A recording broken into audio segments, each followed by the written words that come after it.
দেখো, প্রথমেই বলে রাখি, ক্যালকাটা হাইকোর্টে কিন্তু এলডিসি পোস্টে 291 জন এলডিসি নিয়োগ করা হবে, অর্থাৎ lower divisional assistant. LDA LDC একই পোস্ট। ওকে, এটা হচ্ছে Calcutta high court affiliate site notification already কিন্তু জারি হয়ে গেছে।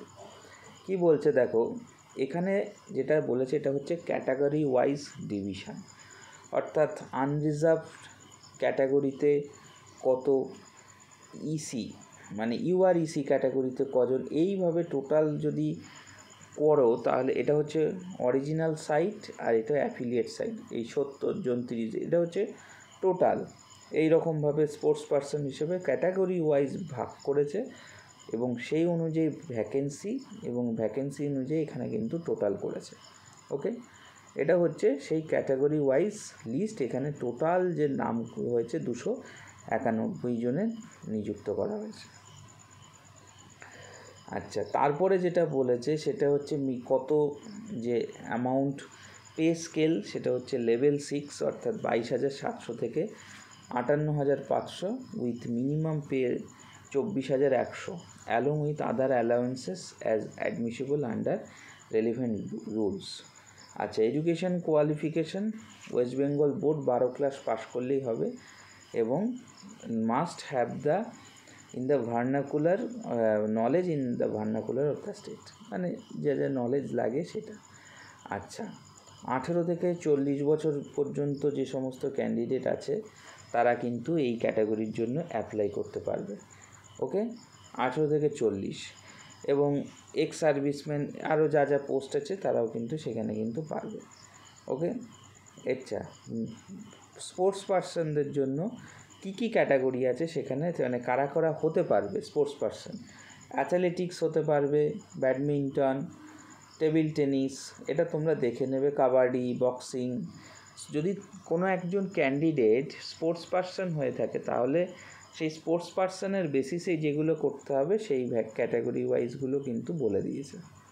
ওকে, তো ইন ডিটেলস নোটিফিকেশানটা আমি পড়ছি না, কারণ তোমরা এই নোটিফিকেশানটা দেখে নেবে অফিসিয়াল ওয়েবসাইটে।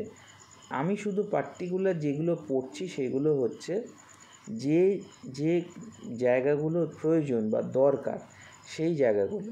দেখো, এখানে যেটা বলছে এটা হচ্ছে arithmetic, general knowledge, general ইন্টেলিজেন্সি, English.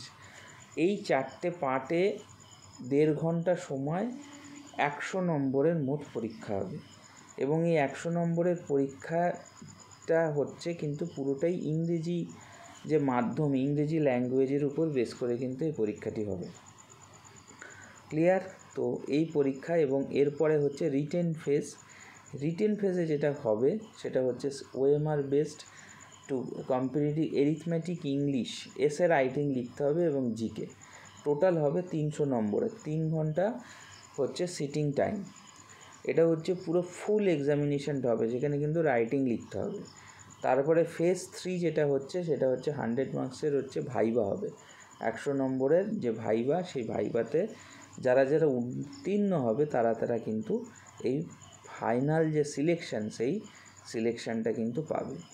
ওকে, আচ্ছা, after publication of final combined merit list at the time of appointment, first a post in the affiliate site shall be filled from in the top of the merit. After filling up the post in the affiliate site, the post in the original site shall be filled up to the below the point of affiliate site post have been exhausted towards the bottom. Probation and confirmation, সেই রেসপেক্টে যে সমস্ত যেগুলো বলেছে সেগুলো তোমরা দেখে নিও।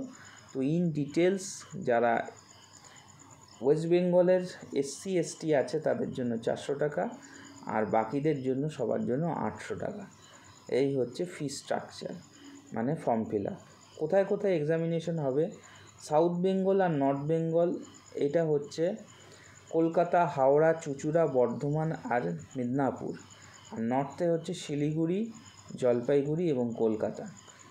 ঠিক আছে, এই হচ্ছে পরীক্ষার যে সিচুয়েশান সেই বেসিসে হবে এবং ইন ডিটেলস তোমরা জানতে পারবে এই যে ক্যালকাটা হাইকোর্ট www.gov.in যে অফিসিয়াল ওয়েবসাইট রয়েছে, সেই অফিসিয়াল ওয়েবসাইটে গেলে তোমরা কিন্তু ইন ডিটেলসে জানতে পারবে। তো যে সমস্ত ক্যান্ডিডেট অ্যাপ্লাই বা আবেদন করতে চাও তারা কিন্তু অবশ্যই করে ফেলো।